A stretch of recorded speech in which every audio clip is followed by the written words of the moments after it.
J'ai le plaisir d'animer cette conférence ID4D pour l'AFD et le GRET, puisque la conférence est organisée en partenariat avec le GRET. Aujourd'hui, je suis journaliste à RFI, sinon en temps normal. Juste un petit mot peut-être déjà sur ces débats ID4D, ID pour le développement, qui sont organisés par l'AFD et qui se passe en général ici à Paris, mais aussi dans d'autres zones, des zones d'intervention de l'AFD. Hier, il y avait, je crois, une conférence au Vietnam. En décembre, il y a une conférence en Afrique du Sud. On a animé aussi des conférences à Bruxelles. L'objectif, à chaque fois, c'est le même. Ceci dit, ça ne change pas. Échanger des points de vue avec des acteurs du développement, que ce soit des ONG, le monde politique, des entreprises, etc. Le film de la conférence... c'est capté. Donc vous pouvez retrouver tout ça sur Internet, en ligne, sur le blog ID pour le développement, dès la semaine prochaine. Et puis, vous aurez aussi dans quelques semaines disponible une synthèse écrite de toutes nos discussions qui peuvent peut-être vous servir. Ça n'empêche pas de prendre des notes, ne serait-ce que pour vos interventions après, côté public.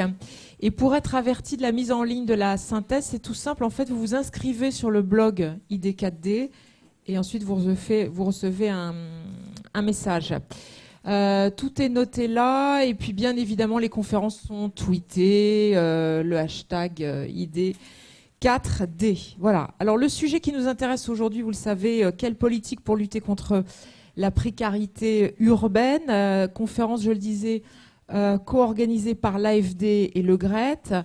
La croissance des quartiers précaires dans les villes du Sud est extrêmement rapide, extrêmement informelle et surtout très difficile à appréhender pour les experts et puis pour les acteurs aussi, parce que c'est un phénomène d'une très grande diversité. Donc la question, c'est comment apporter des réponses rapides à ces habitats spontanés qui, d'une ville à l'autre, d'un pays à l'autre d'ailleurs, ne se ressemblent pas, et en tout cas un habitat bien souvent non planifié. Donc quelle forme de réponse? Je vais vous présenter maintenant nos intervenants. Alors d'abord, on a deux intervenants qui ont traversé la Méditerranée pour vous. Mo Rejdali, qui est à l'extrémité, député marocain, PJD, Parti islamique au pouvoir, ancien maire de la ville de Témara, 360 000 habitants aux portes de Rabat, au sud très exactement de Rabat, et vous êtes encore d'ailleurs dans le conseil municipal aujourd'hui, et par ailleurs universitaire en agronomie, voilà, et expert en environnement. Fethi Mansouri, vous êtes tunisien, vous venez d'être nommé directeur de cabinet du ministre de l'Équipement, de l'Aménagement du Territoire et du Développement durable.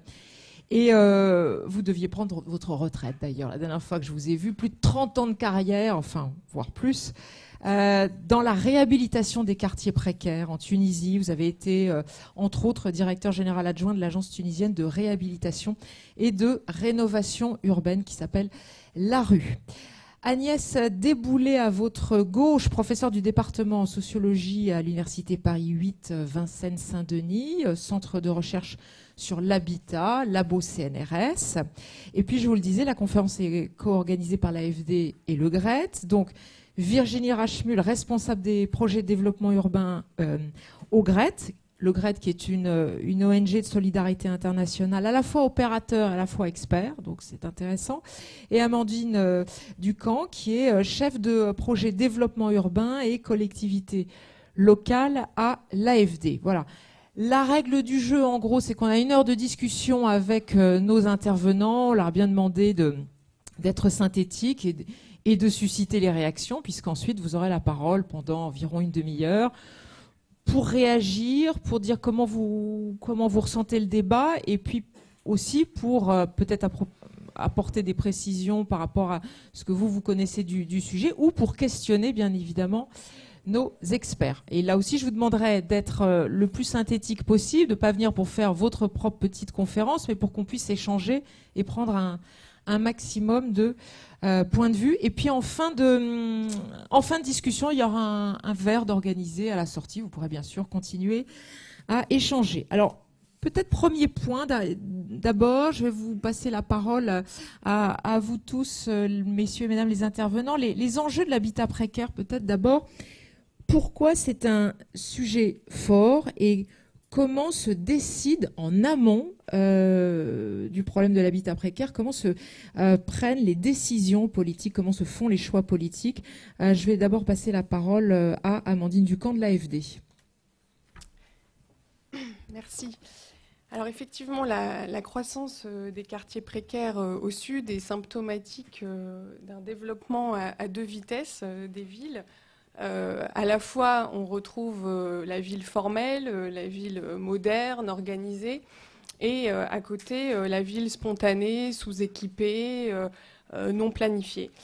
Cette séparation plus ou moins forte selon les territoires entraîne, comme vous le savez, de fortes contestations sociales, politiques, mais aussi des inégalités territoriales très fortes, et donc mettre les villes finalement face à des vulnérabilités. C'est pour ça que c'est un sujet fort pour l'AFD, pour ses enjeux, mais aussi parce qu'il est important de pouvoir avant tout appréhender ces quartiers précaires pour l'intervention adaptée à la grande diversité justement de ces quartiers, comme le disait Emmanuel. Malgré leur grande diversité, ils ont des caractéristiques communes. Leur dénominateur commun, c'est cette exclusion, ces formes d'exclusion qu'ils subissent finalement. Exclusion foncière, d'abord, par une insécurité d'occupation, le plus souvent une absence de titre foncier, ou en tout cas une absence de droit d'occuper les terrains. Une exclusion urbaine par le déficit en services publics de base. Et puis souvent ces quartiers sont construits sur des zones à risque, impropres à la construction et donc soumis aux risques naturels, et une exclusion socio-économique par leur stigmatisation, par le fait qu'ils abritent les populations les plus pauvres, même si pas toujours, il y a des différences, et la majorité des emplois informels avec une difficulté de mobilité souvent. Regardez les quartiers précaires sous l'angle de ces aspects donc d'insécurité, de nuisance, ces aspects négatifs, est certes important, mais peut finalement justifier de la part des pouvoirs publics souvent deux modes d'intervention ou deux orientations, disons, qui ne sont pas forcément souhaitables, en tout cas pour l'AFD. D'une part, éradiquer le phénomène. Souvent, on voit les pouvoirs publics, et on l'a encore perçu il y a 2 mois en Côte d'Ivoire, décider d'éradiquer un bidonville. Au mois de septembre, les pouvoirs publics ivoiriens décident de raser un quartier à Tékoubé dans le centre-ville d'Abidjan, sans aucune compensation financière ni aide au relogement, sans accompagnement social, sans avoir prévenu les populations. On voit bien que ça fait des populations errantes, que ça déplace le phénomène et que ce n'est pas une solution viable. L'autre orientation auquel les pouvoirs publics peuvent être enclins, c'est le laisser-faire finalement, pour ne pas légitimer une occupation qui serait considérée comme de non-droit ou anarchique. On ne fait rien et on ferme les yeux.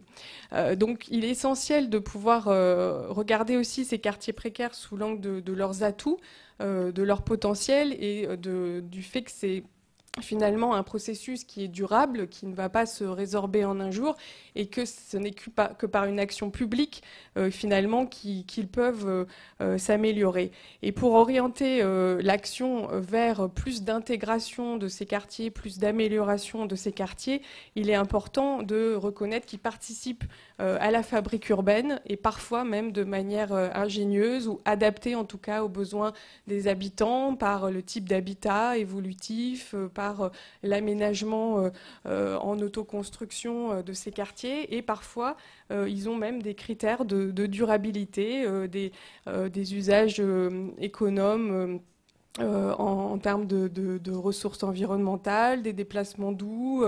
Voilà, cette mixité aussi des activités économiques et sociales propres à ces quartiers précaires, qui ont un rôle à jouer avec leur environnement immédiat, et qui font que leur bassin de vie est également important, montre l'importance, voilà, de penser à leur intégration avant tout.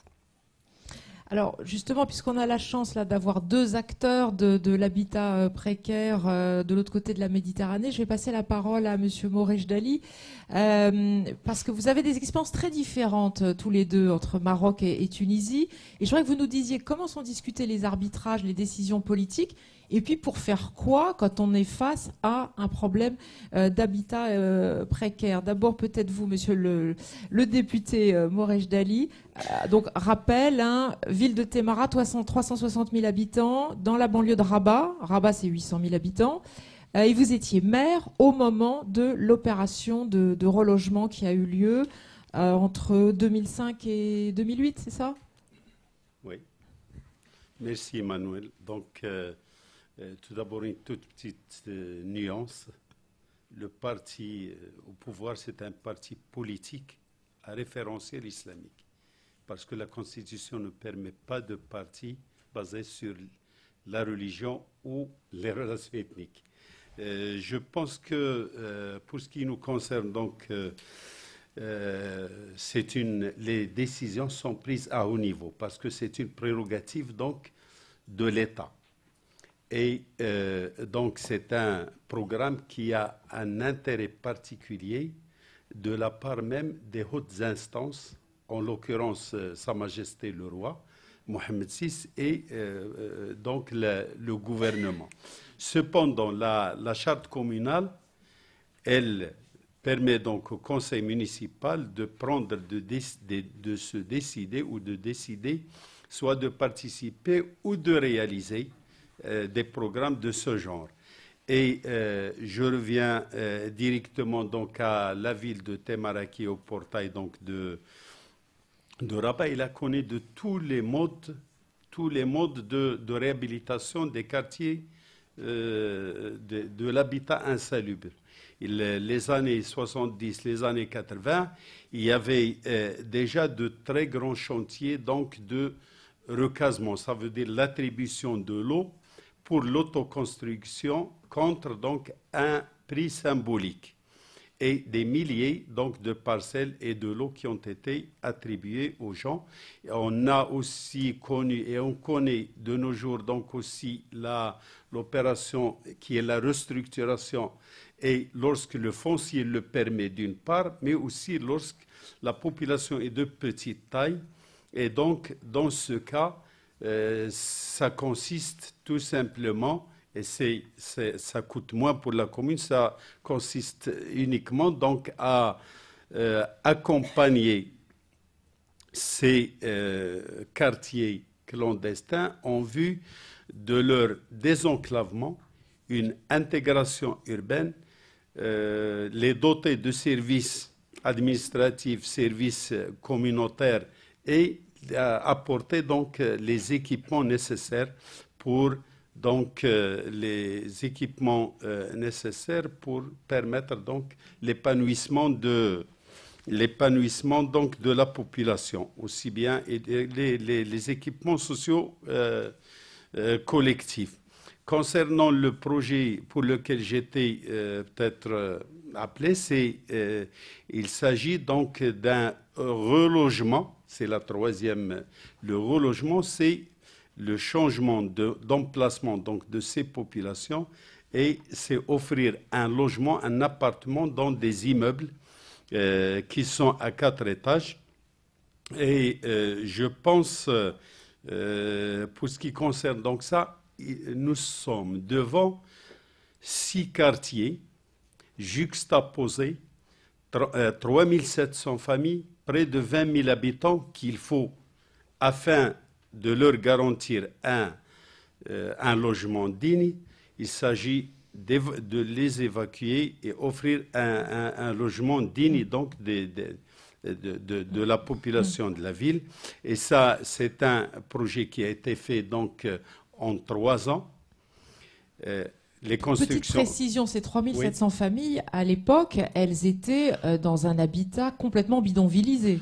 Oui, ils étaient dans des bidonvilles donc, qui sont des habitats en tôle ou en matériaux de récupération avec tous les problèmes que vous pouvez imaginer d'exclusion sociale. Mais alors à l'époque, quelles étaient les discussions politiques? Qu'est-ce qui était envisagé pour ces populations-là? Bon, la seule, donc, comme je vous ai dit, la politique, c'est une politique de l'État.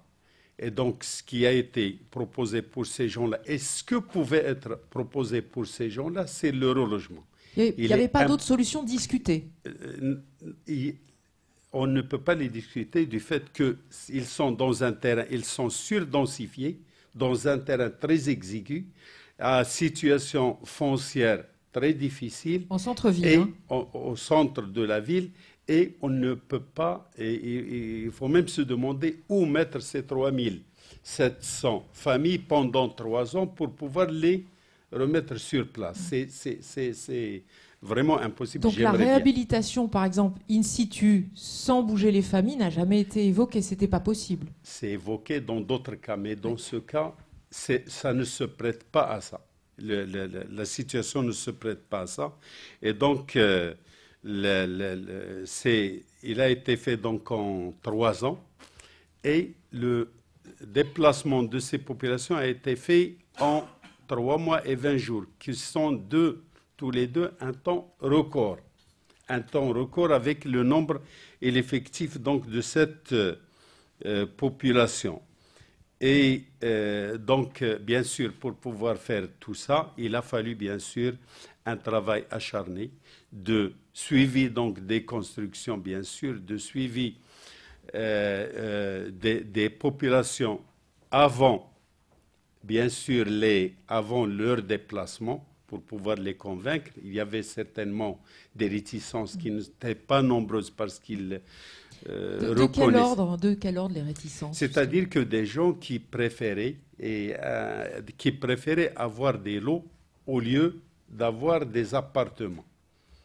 C'est-à-dire qu'ils voulaient construire leur maison en autoconstruction avec un petit terrain, en fait. Exactement. Ça, c'était leur rêve. Exactement. C'était le rêve de certains.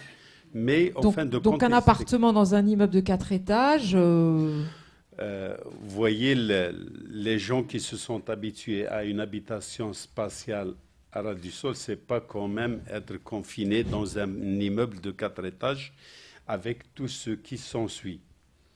Et je pense donc que c'est ce qui a été...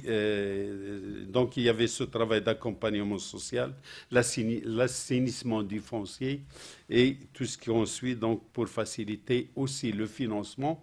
Et c'était vraiment un cas d'école. Je dois souligner que c'est la première opération de son genre au Maroc à l'époque et avant. Parce que vu l'effectif, 20 000, près de 20 000 habitants, et même donc pour le type de financement et le temps qui a été mis donc pour leur transfert sur les lieux, avec tout ce qu'il en faut comme équipement socio-collectif, avec tout ce qu'il faut comme transport, tout ce qu'il faut comme zone artisanale, industrielle, supermarché, école, santé, etc. Alors on va y revenir justement sur les conditions de la réussite, mais vous le dites, les discussions ont quand même été assez âpres. Il y a des familles qui marchandent des appartements plus grands, il n'y a pas d'appartement plus grand, alors elles marchandent 2 appartements pour la taille de la famille. Ça a été quand même ça, hein. Oui, pour vous dire, donc généralement ces bidonvilles sont très prolifiques. Et donc vous avez beaucoup de gens dans une baraque et la moindre des choses, c'est au moins les satisfaire du point de vue espace personnel. Et c'est ainsi qu'on est convenu donc avec les autorités et les autres partenaires à essayer de donner, lorsque le nombre, l'effectif est plus grand, on peut aller jusqu'à 2 appartements ou même 3 lorsque le nombre est plus grand. De la famille. Merci beaucoup, Mourej Dali. Bien sûr, vous allez réintervenir. Fethi Mansouri, je voudrais qu'on parle du cas de la Tunisie. C'est un cas bien différent. Comment vous appréhendez le problème des quartiers précaires chez vous? Le débat a eu lieu il y a presque 40 ans, au début des années 70. Il était question de savoir si on maintenait la population sur place ou il fallait continuer à les déplacer. Parce qu'à l'époque, c'était bien facile. Dans le micro. À l'époque, c'était facile de déplacer la population, mais le nombre de ces quartiers augmentait. Et puis, il y a eu une conjonction de plusieurs facteurs. D'une part, il y avait le développement de l'exode rural, parce que les campagnes étaient ruinées à l'époque suite à la faillite de la politique agricole. Deuxièmement, la croissance urbaine se développe rapidement et elle se traduit par la prolifération de quartiers en marge de la ville. La question qui se posait, peut-on continuer à démolir ces quartiers, ce qui posait un problème à la fois économique. On ne pouvait pas continuer à subventionner des opérations, des programmes sociaux de logement. D'une part, sur le plan financier, c'était intenable. D'autre part, sur le plan social, on ne peut pas continuer non plus à chasser une partie de la population de ces quartiers dans les campagnes d'origine parce qu'elle revient par le prochain car ou par le prochain train. Et il y a eu des débats, bien sûr, entre les urbanistes, les gestionnaires, les politiques. Faut-il les accepter? Certains disent qu'on va ruraliser la ville. On ne peut pas accepter, c'est une atteinte au paysage urbain. D'autres qui cherchent la paix sociale. Bref, il y a eu toute une série de débats et à la fin, on s'est rendu à l'évidence qu'on ne pouvait pas continuer cette politique de démolition parce qu'elle coûtait trop cher. Pendant les débats, les constructions sauvages continuaient. Exactement, ça continuait et ça allait plus vite, plus rapidement que les opérations de relogement qui étaient minimes et le coût de construction de logements clés en main continuait aussi à grimper.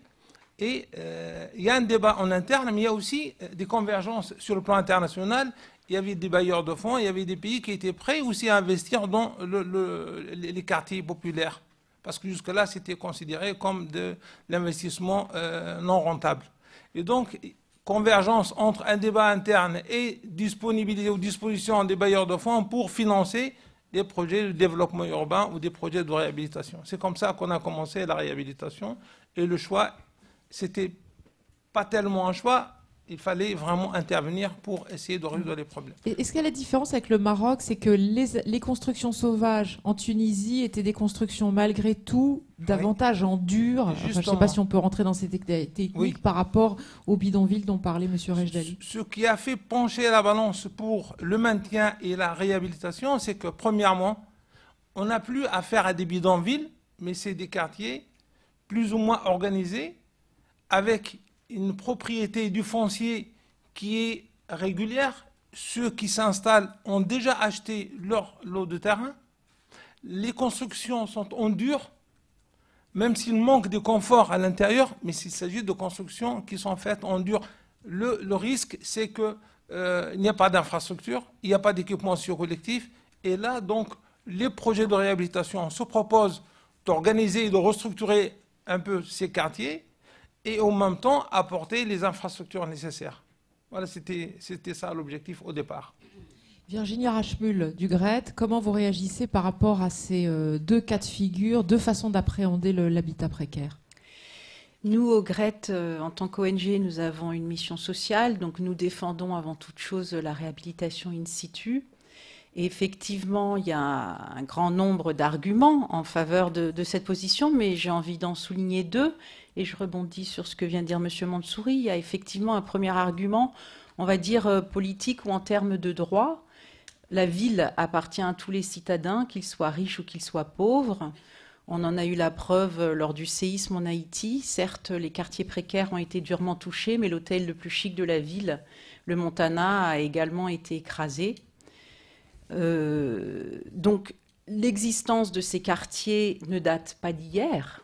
Alors, quelle est la responsabilité finalement des pouvoirs publics dans l'existence même de ces quartiers? Il faut s'intéresser aussi à l'origine, d'où viennent ces quartiers. Il n'y a pas eu d'offres accessibles à justement cette grande quantité de familles qui sont arrivées en ville. Par ailleurs, les pouvoirs publics, quand ces quartiers ont commencé à naître et à s'étendre, n'ont pas régulé les choses, ne sont pas intervenus en termes d'investissement. Et donc, ça nous semble un petit peu difficile, injuste aujourd'hui de dire « Ah bien, ces quartiers sont illégaux, ils n'ont pas leur place dans la ville, le foncier ne leur appartient pas et aujourd'hui nous allons les déplacer ». Le deuxième argument est effectivement pratique. ONU Habitat estime à 1 milliard d'habitants le nombre d'habitants de bidonvilles aujourd'hui, 2 milliards prévus en 2030, la surface des villes qui va également être multipliée par 2. Comment est-ce qu'on va trouver le terrain, le foncier disponible pour ces nouvelles populations si en plus 50% des villes en moyenne aujourd'hui sont occupées par des quartiers dits précaires? Si on doit reloger toutes ces futures populations, plus la moitié des villes d'aujourd'hui, qu'est-ce qui va rester pour les terres agricoles? Comment est-ce qu'on va financer les indemnités de relogement? Bref, ça nous semble pas tout à fait réaliste. Alors, il se trouve que le GRET a été aussi amené à travailler dans des exemples de relogement. Par exemple, nous avons travaillé ces dernières années en Guyane, et nous devions monter une opération test. Il se trouve qu'on travaillait pour la commune de Saint-Laurent-du-Maroni en Guyane française et que les élus, qui sont les décideurs, qui sont les maîtres d'ouvrage, ont choisi comme opération test une opération de relogement. Donc nous avons été face à un dilemme. Notre vocation n'est pas de déloger les gens et nous nous sommes dit, que fait-on? Est-ce qu'on reste? Est-ce qu'on part? Et nous nous sommes dit, il y a un enjeu parce que certaines opérations de relogement existent et bien mener le relogement, bien accompagner les populations, là, il y a un enjeu et il y a un apport méthodologique possible du GRET. Et du coup, nous sommes restés, nous avons travaillé et d'ailleurs, à la suite, la position de la mairie a évolué puisque nous avons travaillé sur 2 gros projets de régularisation et de réhabilitation sur place. Donc, simplement, en conclusion sur cette première intervention, il peut y avoir relogement. Cela dit, attention, car souvent l'argument sécuritaire, on parle de risques, on va parler aussi de risques sanitaires, peuvent être de bons arguments pour justifier des opérations ou des politiques de déplacement alors que d'autres solutions seraient possibles. Et puis, finalement, ce qui compte, c'est, on voit, il y a des quartiers en dur, il y a des bidonvilles, il y a des centres-villes dégradés, il y a un ensemble de situations et il y a besoin de politiques qui proposent un éventail de solutions pour répondre à cet éventail de situations de la précarité. Vous voulez dire que désengorger le centre-ville, par exemple, avec des opérations de relogement, ça peut aussi arranger pas mal de gens sur des opérations foncières, par exemple? Alors, ça, c'est sûr. C'est sûr que l'argument foncier, on préfère construire un immeuble résidentiel ou un hôtel ou un casino que de laisser ces populations-là occuper un foncier qui vaut aussi cher. Bon, alors on aura peut-être ça l'occasion d'y revenir. Je voudrais passer la parole à Agnès Desboulay, vous en tant que sociologue, spécialiste de l'urbanisme. Comment vous voyez un peu cette approche où on a tendance à opposer le relogement, la réhabilitation in situ? Est-ce que pour vous, il y a d'autres types d'approches? Bon, en effet, d'abord, je dois dire qu'effectivement, il y a, bon, comme les personnes qui viennent de s'exprimer l'ont dit, il y a des degrés, en fait, il y a plutôt que des oppositions entre villes précaires et villes formelles, il y a des degrés il y a des degrés, disons, de sécurité ou d'insécurité des logements et des quartiers. Et c'est dans ces continuités, ces discontinuités qu'il faut travailler, je pense, plus que dans l'opposition entre les différents types de secteurs. Je crois que c'est important de considérer qu'au-delà des solutions techniques qui seraient la réhabilitation ou la restructuration ou le relogement ex situ, il y a toute une gamme effectivement d'approches qui sont davantage urbanistiques peut-être à prendre en compte, c'est-à-dire pas simplement des approches projets, des approches localisées, des approches qui considèrent ces quartiers comme faisant partie d'un tout urbain et comme effectivement témoignant avant tout d'un manque d'urbanité. Donc c'est cette urbanité qui est finalement autant technique, urbaine que sociale, qu'il faut tenter de redonner à ces quartiers. Et c'est par une approche vraiment intégrée au niveau urbanistique et au niveau stratégique de la stratégie urbaine globale qu'il faut aussi raisonner, et pas seulement en termes de est-ce que je privilégie réhabilitation, in situ, ex situ, etc. Dans tous les cas de figure, je dirais de façon assez radicale que la pire des solutions, c'est le relogement non consenti, non choisi par les populations, que ce soit en France, dans le cas des bidonvilles dits Roms aujourd'hui, ou quand ce soit en France, dans le cas des bidonvilles des années 60, 70, qui ont été à l'époque éradiqués, ou que ce soit dans les pays en développement. La relocalisation ex situ très éloignée, surtout très éloignée dans les très grandes villes, en tout cas des centres de vie, est généralement une catastrophe économique pour les populations. Et effectivement, dans une approche où on voit l'habitat comme quelque chose, comme une solution pour participant à une amélioration des conditions de vie, et notamment des conditions socio-économiques des populations, c'est de toute façon à proscrire. Mais en revanche, il y a effectivement des réhabilitations qui provoquent du déplacement de population, même à minima, et il y a des restructurations. Voilà, donc tout est une question de dosage. Donc je crois qu'on ne peut pas opposer l'une ou l'autre approche. En revanche, ce qu'on peut dire, c'est qu'il y a effectivement de tierces approches entre réhabilitation, in situ, ex situ, restructuration. Il y a d'autres approches, notamment dans des pays de tradition plutôt anglo-saxonne, en Asie du Sud, du Sud-Est, sur lesquels un certain nombre de collègues ici présents ont travaillé, ou d'autres, en Inde, au Cambodge, en Thaïlande, etc., qui privilégient depuis les années 80, même le début des années 80, une approche dite de partage de terrain, de land sharing, c'est-à-dire de partage foncier, où on reconnaît, et là ça prend une importance cruciale dans les contextes aujourd'hui dont on parle, qui sont des contextes de très forte compétition pour le sol dans les grandes métropoles. On n'est plus dans les années 60 où finalement on s'installe un peu où on veut. Dans des contextes de très forte compétition pour le sol, en particulier dans les grandes villes, ces propositions dites de land sharing, de partage de terrain, prennent une force assez conséquente parce qu'elles permettent finalement de donner aux communautés, c'est-à-dire aux groupes déjà en place, la capacité de négocier avec une tierce partie leur position sur place avec le propriétaire ou les propriétaires déjà là et avec éventuellement des investisseurs qui lorgnent sur ces terrains. Donc les trois cas de figure finalement de recomposition ou de composition sociale sur un territoire donné. Et donc je crois que c'est important de regarder de ce côté-là et de regarder, contrairement à beaucoup d'expériences dans les pays francophones, finalement la différence c'est que les expériences dites anglo-saxonnes sont plus souvent basé sur la force de la communauté et donc sur la question de l'empowerment des communautés. Alors, on voit bien là qu'il y a plusieurs types d'approches, façons d'appréhender l'habitat précaire. J'aimerais que vous nous disiez les uns et les autres à quelles conditions ça fonctionne, les conditions de la réussite et surtout vos recommandations. Peut-être déjà l'AFD, quand vous financez des projets de rénovation, d'habitat précaire, comment vous fonctionnez ? Amandine Ducamp.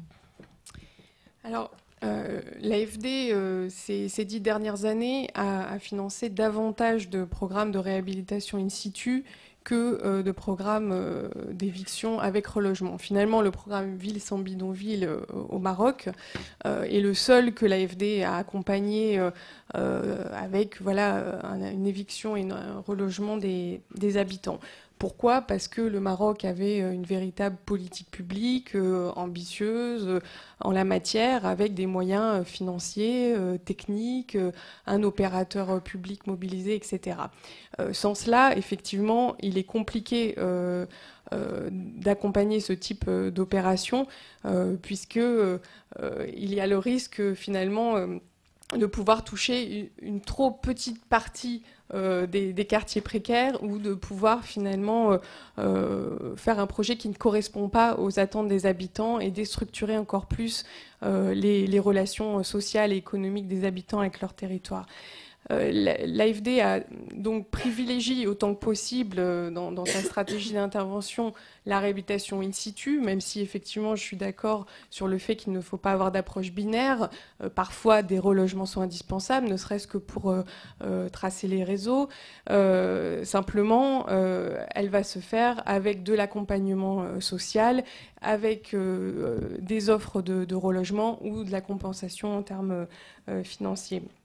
Il n'y a pas de recette miracle, effectivement, en termes de manière de mener ces opérations de réhabilitation in situ, mais on peut néanmoins dégager de nos expériences différentes recommandations, ou en tout cas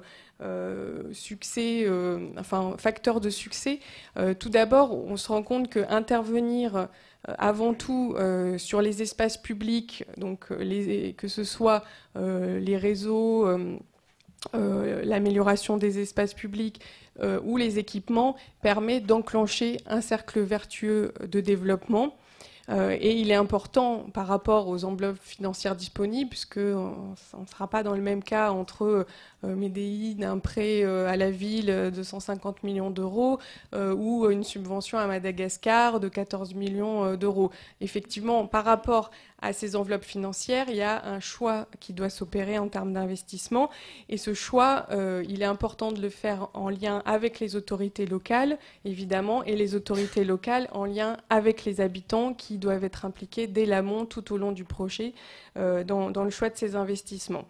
À Ouagadougou, par exemple, on a priorisé l'accès, l'extension du réseau d'eau potable à des quartiers qui étaient non lotis, ce qui a permis d'enclencher une dynamique vertueuse de développement social et économique de ces quartiers. À Madagascar, l'accent a été mis sur l'amélioration de l'assainissement, de la mobilité, par l'amélioration des voies piétonnes, des cheminements piétonnés. Antananarivo est une capitale très escarpée.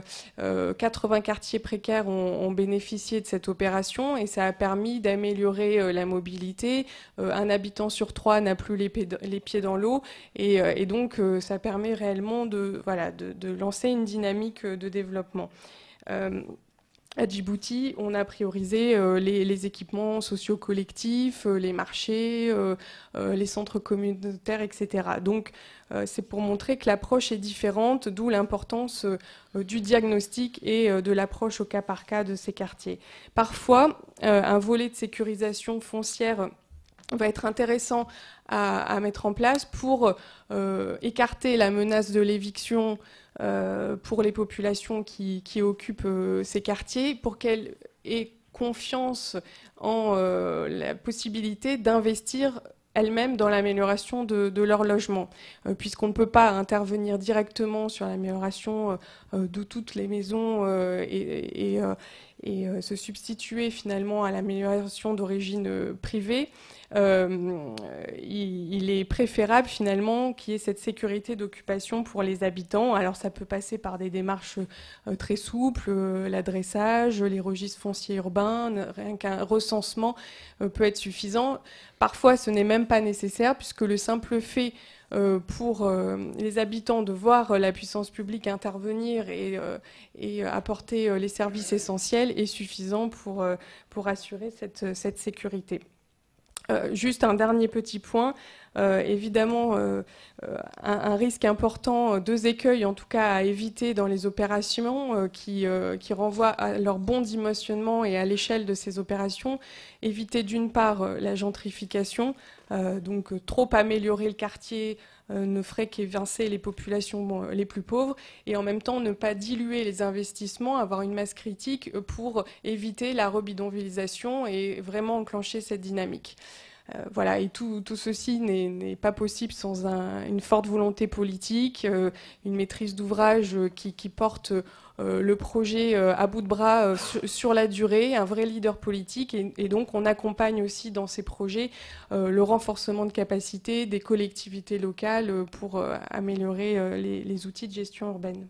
Et on aura l'occasion justement de reparler de l'accompagnement politique et des politiques publiques plus généralement.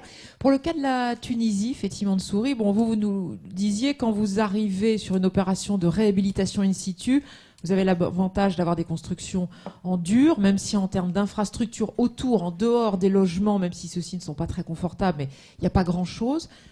Vous commencez par quoi concrètement ? Vous savez qu'en Tunisie, il y a eu à peu près 1200 projets qui ont été réalisés. Ça ne marche pas le micro, attendez, ça clignote. Voilà. Ah bah oui. Ah, faut être discipliné là avec ces micros. Quelques 1200 projets ont été réalisés en Tunisie depuis à peu près 35 ans. Et donc, ces projets apportent des réponses à des problèmes que vivent ces quartiers-là. Et les problèmes ne sont pas les mêmes, que ce soit d'une petite ville à la grande agglomération. Il y a des villes qui attirent plus de monde, où la vitesse d'urbanisation est encore plus rapide et ces quartiers poussent d'une manière aussi excessive. Et bien sûr, le contenu de ces projets a varié en fonction des situations. On avait affaire à un certain moment, au départ, quand on avait démarré, c'était des quartiers effectivement, c'était des quartiers qui n'étaient pas organisés, donc il fallait commencer par restructurer ces quartiers. Et toute restructuration, ce n'est pas pour ouvrir des autoroutes, mais c'est pour pouvoir faire passer les réseaux d'infrastructures. Et donc ça occasionne forcément des démolitions. On essaie de minimiser bien sûr les démolitions, mais il y a toujours de la casse. L'objectif, c'est pouvoir reloger ces populations. Il faut construire des logements. Heureusement que c'est pas nombreux, donc on arrive à les reloger. Deuxièmement, il faut régulariser aussi leur situation. Sur le plan urbanistique, ça a été des quartiers situés sur des zones non constructibles, non aedificantes, des zones rurales, et donc il faut commencer par leur donner un statut urbanistique.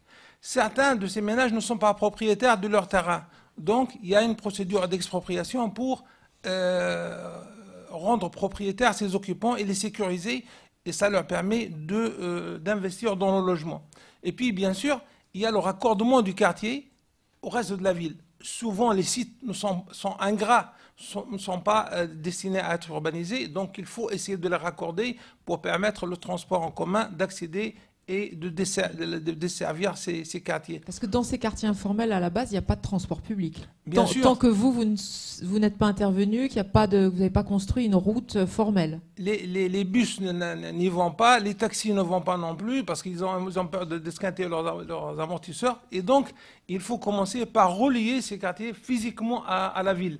Et bien sûr, il y a les infrastructures qu'il faut réaliser. Ça, c'est primordial de créer un cordon entre ces quartiers et la ville. Ne serait-ce que symboliquement. C'est symbolique et c'est physique, casser cette dualité, cette opposition entre le quartier informel ou la ville informelle et la ville légale. Donc, il faut commencer par là. Et puis après, bien sûr, il y a les infrastructures. La population commence à avoir une adresse. Une fois que les rues sont bitumées, on commence à avoir son adresse au lieu de recevoir son courrier chez l'épicier qui est à l'entrée du quartier. Il y a aussi la possibilité de réaliser les équipements qui font défaut, l'équipement scolaire, de santé et autres, qui sont réalisés. Ça, c'est le cas, bien sûr, des premiers projets qui avaient été réalisés. C'est des projets lourds où il y a une intervention sur le logement, sur les infrastructures. Il y a également création de lotissements à proximité de ces quartiers pour permettre la dédensification du quartier, mais aussi apporter une réponse solvable pour solvabiliser la population de ces quartiers.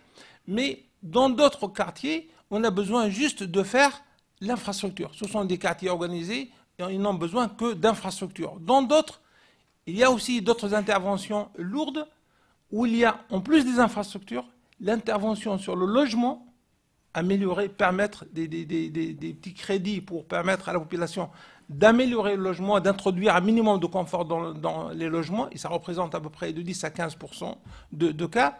Il y a aussi les équipements sociaux collectifs destinés aux jeunes, mais aussi il y a la composante de l'emploi. Parce que là, c'est le grand problème dans ces quartiers, et de plus en plus cette dernière décennie, c'est le chômage endémique dans ces quartiers-là.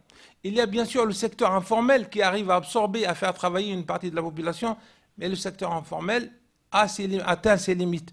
D'où la nécessité d'injecter ce qu'on appelle le microcrédit pour aider à stimuler l'emploi dans ces quartiers-là. Donc vous voyez, il y a toute une gamme de projets, de solutions qui essaient de prendre en considération les problèmes dans ces quartiers. Et d'ailleurs, vous avez soulevé l'un et l'autre, là, pour le Maroc et la Tunisie, le problème du financement. Quelle est la part du financement des populations elles-mêmes, en dehors des pouvoirs publics, en dehors éventuellement des investissements bailleurs de fonds, etc. Quelle est la part de financement des familles elles-mêmes? Peut-être on y reviendra si ça vous intéresse. Je voudrais passer la parole à Virginie Rachmul là, sur les conditions de la réussite pour qu'on suive notre question centrale. Oui, alors évidemment, au niveau du GRET, la question du choix du programme d'investissement, le travail sur l'espace public, c'est important, la question économique. Je voudrais ajouter la dimension socioculturelle. Quand on avait été à Medellín, on avait eu un exemple et on voyait à quel point cette dimension symbolique de l'intégration urbaine aussi dans la tête est importante.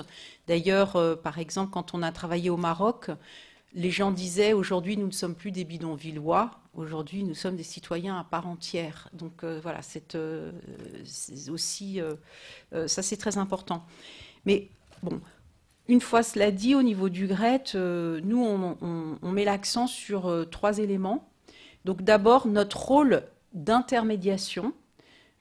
Ces opérations et la ville, elle fait intervenir des différentes familles d'acteurs, donc les pouvoirs publics, les habitants, les opérateurs techniques, les opérateurs économiques.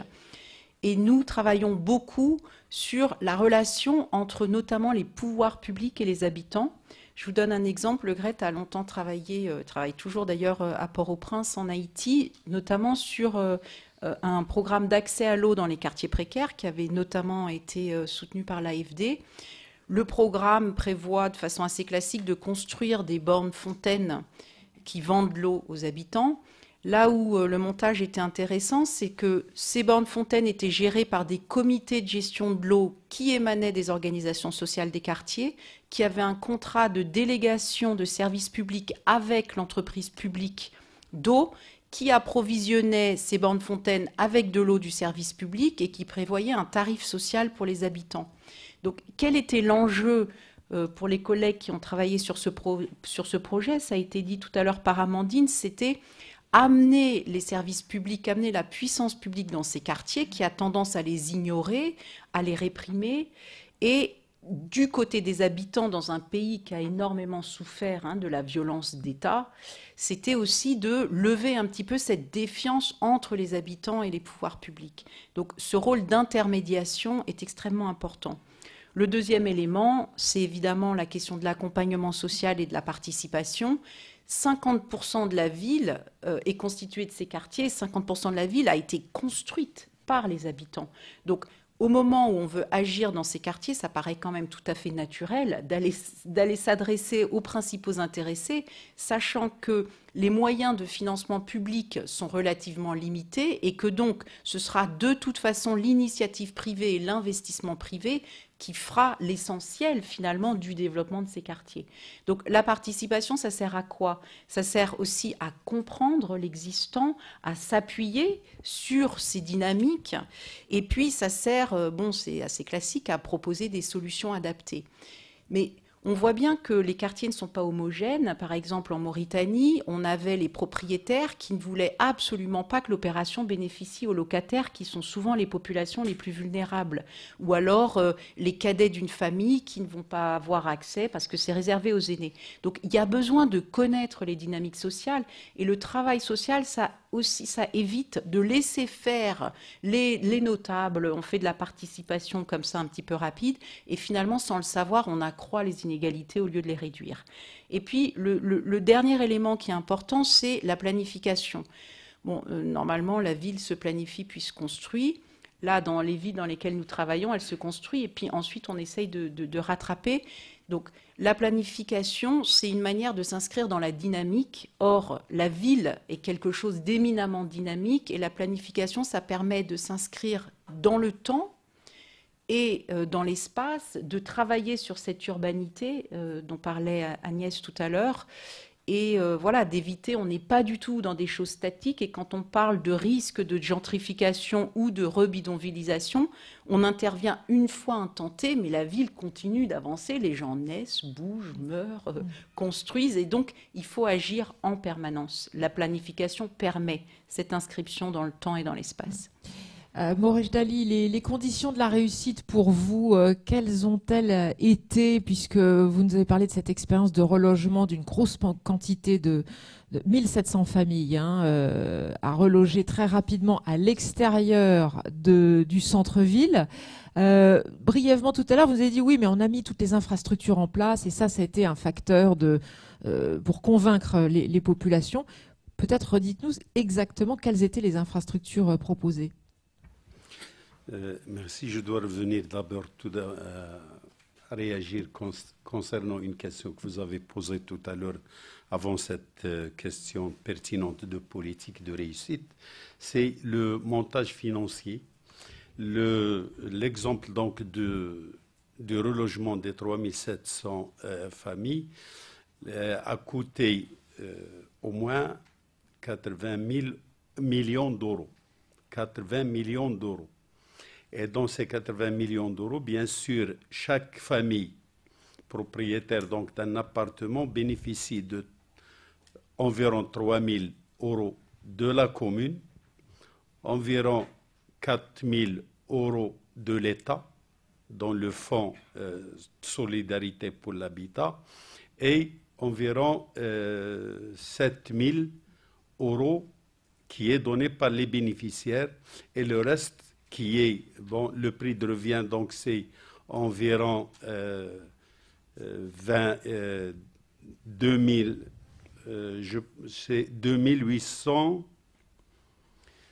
environ 18 000 euros. Le prix de revient donc de chaque appartement. Mais alors si je comprends Et bien, le les reste- familles mettaient 7 000, elles percevaient Oui. 7 000 des pouvoirs publics, c'est-à-dire communes plus État, Oui, hein, oui. donc 50-50 pour le Et moment. et le reste est comblé par la péréquation, parce qu'il y a donc des lots promotionnels, il y a des commerces et il y a donc d'autres équipements qui sont vendus donc pour un petit peu combler le gap, pour combler le gap.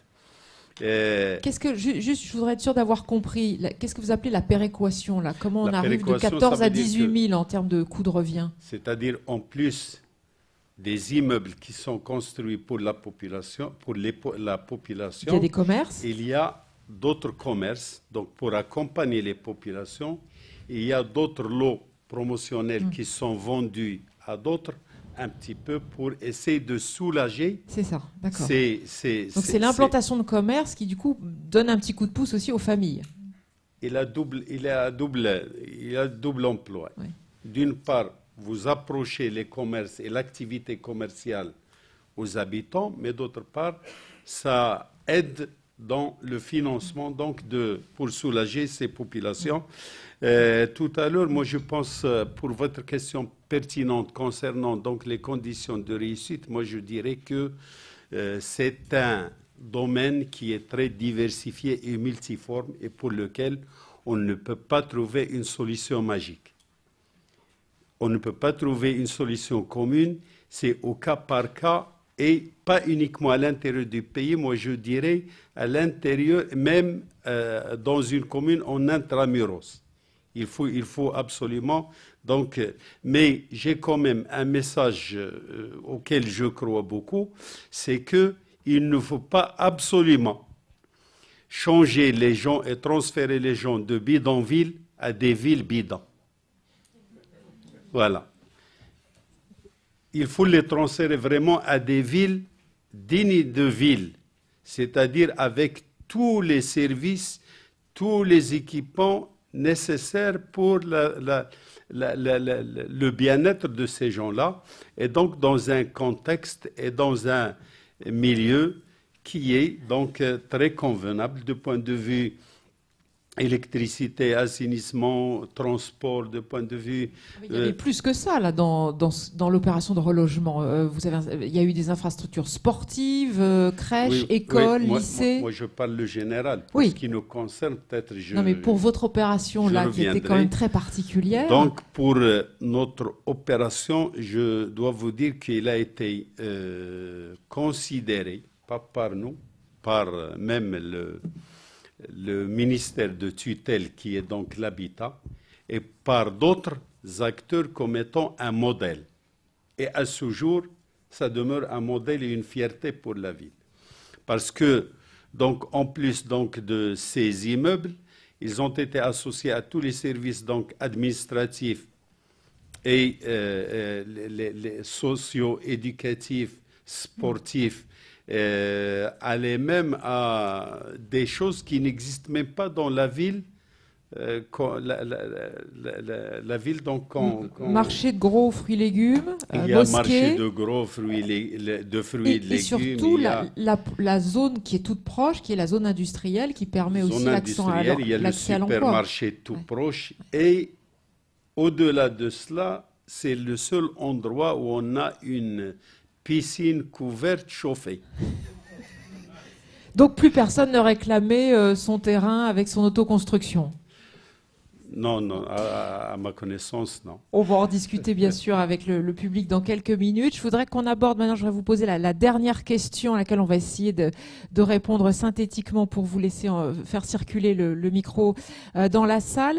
Comment, après tout ce qu'on a dit, les facteurs des réussites, les enjeux politiques, etc., comment est-ce qu'on peut favoriser finalement l'émergence d'une politique publique en faveur des quartiers précaires pour répondre à la taille des populations et puis à la diversité des situations, ça on l'a compris. Alors, à qui je passe la parole? Peut-être Virginie Rachmul d'abord. Huguette. Merci. C'est une question évidemment compliquée. Je retiendrai 2 points. Je pense qu'il y a la question des compétences, et notamment des compétences dans 3 domaines, notamment des compétences d'urbanisme. Il se trouve que dans de nombreux pays dans lesquels nous travaillons, il n'y a pas de formation d'urbaniste. On va trouver des architectes, on va trouver des ingénieurs, mais finalement les urbanistes sont formés à l'étranger. Donc penser la ville de demain sans urbaniste, c'est quand même embêtant.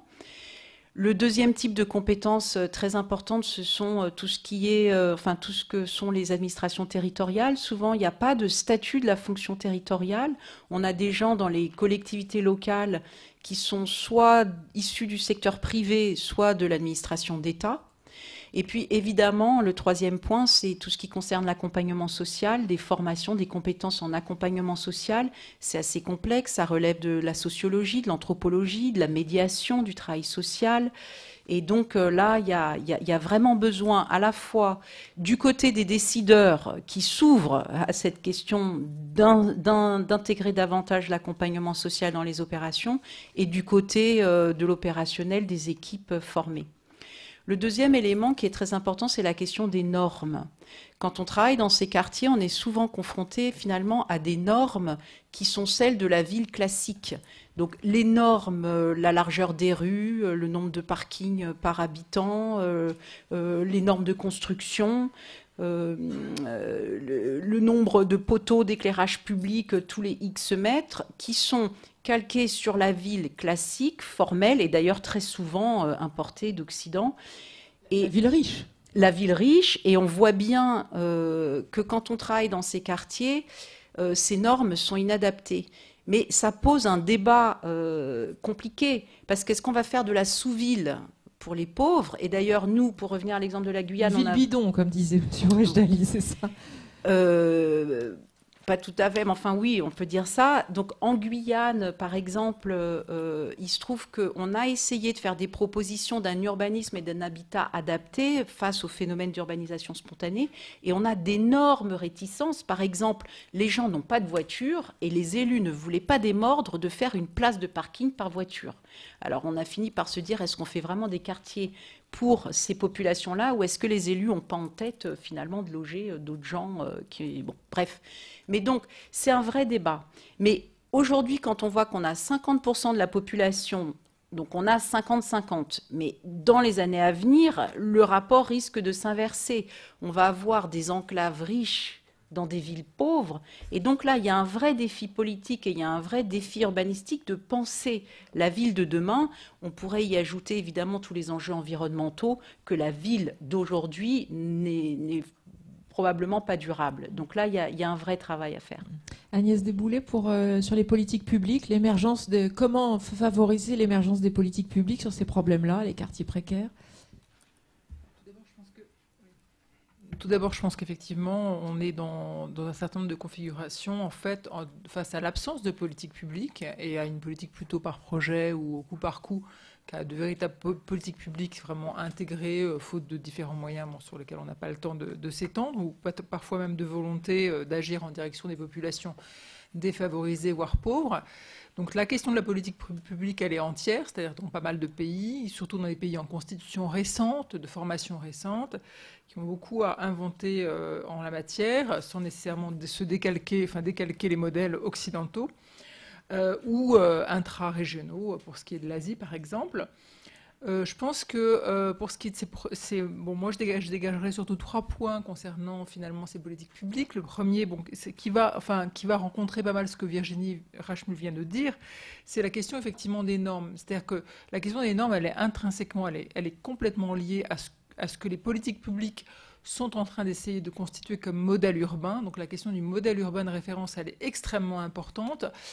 Et combattre l'habitat précaire et favoriser sa transformation en un habitat populaire et sa consolidation, parce que l'habitat précaire d'aujourd'hui est l'habitat populaire de demain, de toute façon.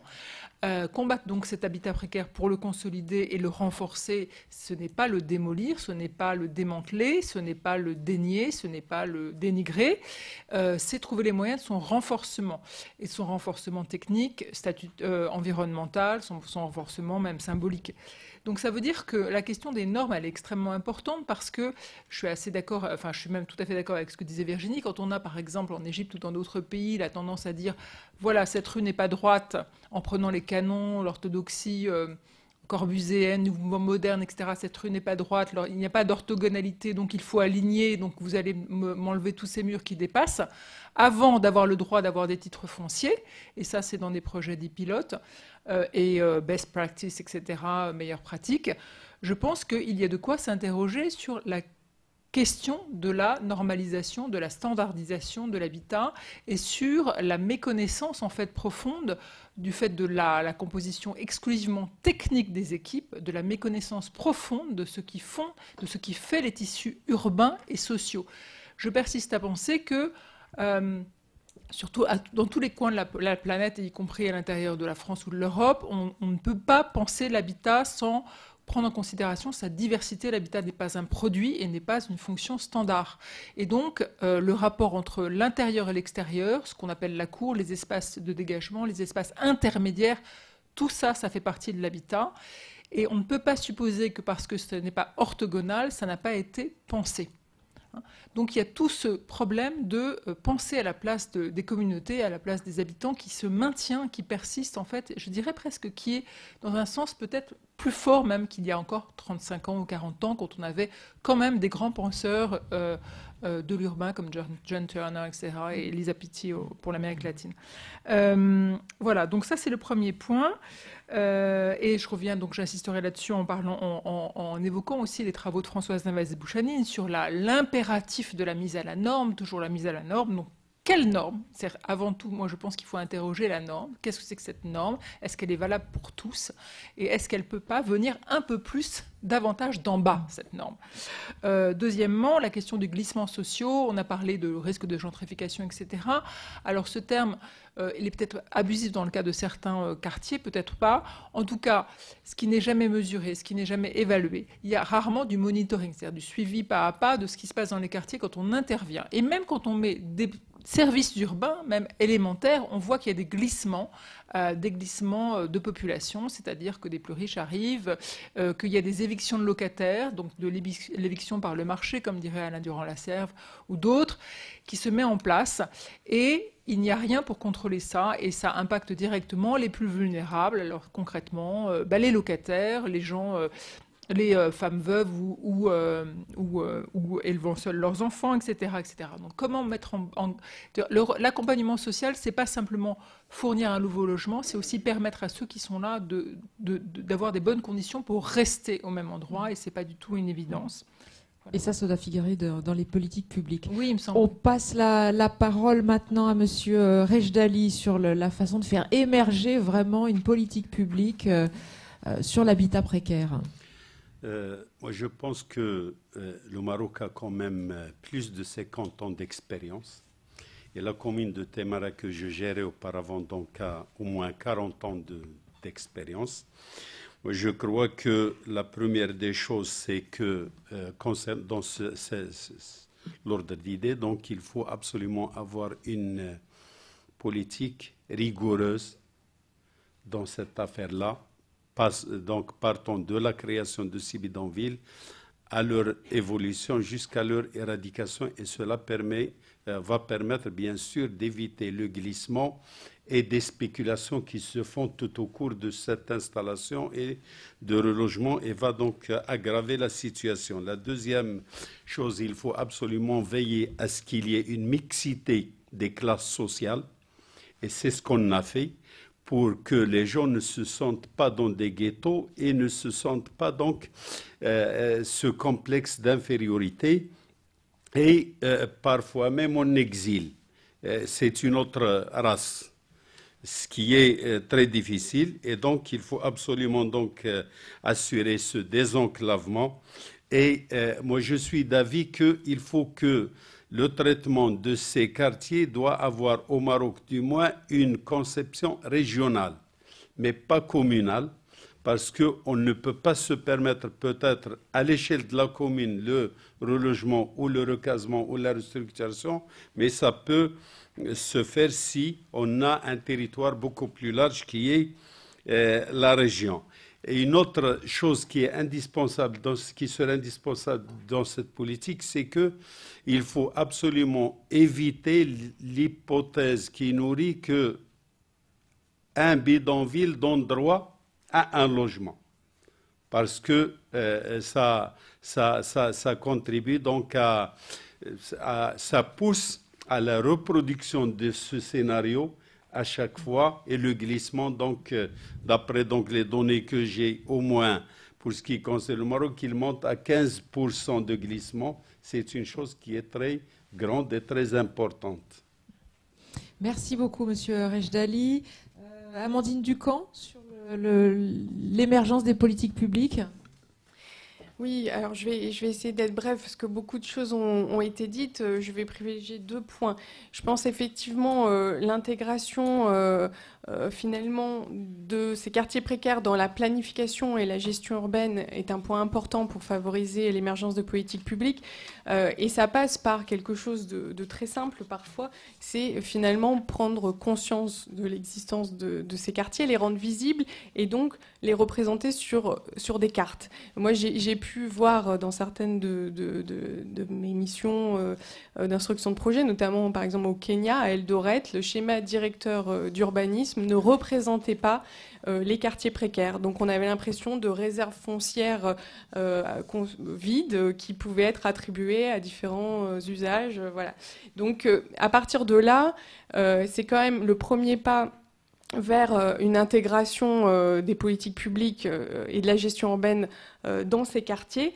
Et ça implique finalement d'orienter ensuite les investissements publics et les budgets de fonctionnement des collectivités locales, des autorités, en direction de ces quartiers. Parce que ce qu'on voit parfois, c'est effectivement des opérations ponctuelles sur un quartier, parce qu'il y a un gros besoin à un moment donné, un financement d'un bailleur de fonds, mais pas forcément de continuité dans l'action et pas forcément ensuite de moyens mis en œuvre au niveau des budgets publics et notamment donc la fiscalité locale, les plus-values foncières en direction de ces quartiers, pour la gestion des déchets, pour mailler ces quartiers au réseau de transport public, etc. Donc ça me semble un premier point important. Et le deuxième point, c'est également travailler sur les politiques publiques de l'habitat en général, qui implique d'accompagner les pouvoirs publics à la maîtrise du foncier, effectivement, pour pouvoir planifier la ville de demain et aussi faire en sorte que les nouvelles populations qui arrivent tous les jours en ville ne continuent pas à peupler les bidonvilles, mais trouvent des meilleures solutions d'accès au logement. C'est aussi travailler sur le logement social, sur l'appui à l'autoconstruction de manière encadrée, constituer des réserves foncières, appuyer l'État dans son rôle d'aménageur, etc. Voilà. Je pense que je vais m'arrêter là pour tenir les délais. Non, mais c'est-à-dire qu'après, on va approfondir en fonction de ce que vous avez envie d'approfondir.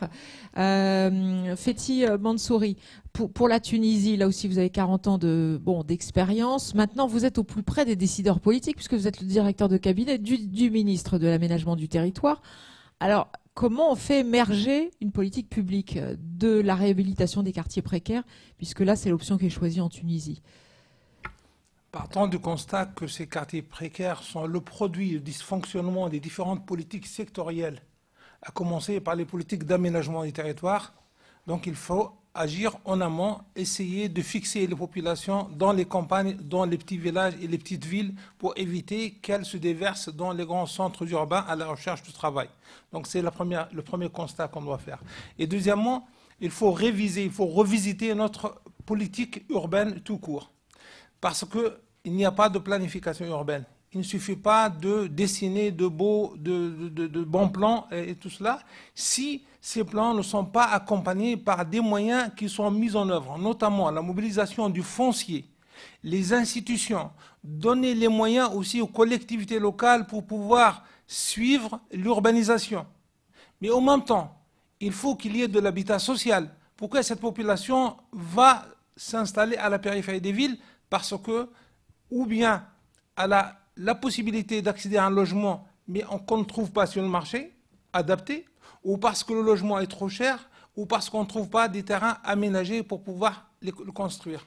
Donc c'est une partie de la population qui se trouve rejetée vers le secteur informel. Donc là aussi, il faut que les opérateurs publics ou privés puissent produire du logement social. Aujourd'hui, il n'y a que 3% à peu près de logements qui sont destinés au social. Tout le reste, c'est pour les classes moyennes et les classes aisées. Donc, il faut revoir les mécanismes. Il faut aussi imposer un certain pourcentage de logements sociaux dans les lotissements, dans les plans d'aménagement. Donc, moi, je pense qu'à la base, actuellement, nous sommes en train de revoir la stratégie de l'habitat, en commençant par les instruments fonciers, les institutions, et en même temps les instruments d'urbanisme qui sont d'une telle rigidité qui ne font que constater le fait accompli pour signaler que la ville s'est développée dans telle direction plutôt que dans une autre, parce que tout simplement nous sommes en train de suivre l'habitat informel et l'urbanisation a posteriori. Donc il faut aussi alléger les procédures et essayer de cadrer l'urbanisation pour éviter qu'elle ne dérape. Donc, il y a tout un système de mécanismes, il y a beaucoup d'aides qui sont orientées vers les populations de conditions modestes, mais il faut les rationaliser, il faut les cibler, il y a du travail à faire là-dedans. On s'attelle à Par rapport à ce que disait M. Rejdali tout à l'heure pour l'expérience marocaine, vous sembliez dire, M. Rejdali, que finalement, il ne faut pas laisser croire aux populations que se bidonvilliser, ça va donner droit à un logement, hein, et qu'à un moment donné, ça va payer finalement, comme si ça jouait un peu un rôle de pompe aspirante de l'exode rural, enfin des zones rurales. Est-ce qu'en Tunisie, vous éprouvez un peu ce sentiment-là, vous remarquez ce phénomène-là ou pas, du fait de la réhabilitation in situ? On le remarque pour la réhabilitation. Le fait de travailler sans cesse sur la réhabilitation, c'est laisser croire que vous pouvez construire n'importe où, vous aurez les infrastructures par la suite. Et quelque part, on a lâché le pied sur la prévention. Donc toute politique de lutte contre la précarité passe avant tout par la prévention et en même temps traiter ce qui est existant. Installez-vous dans la zone non lotie, elle sera réhabilitée un jour et avec tout ce qu'il faut, c'est ça. C'est le message qu'on est en train de donner.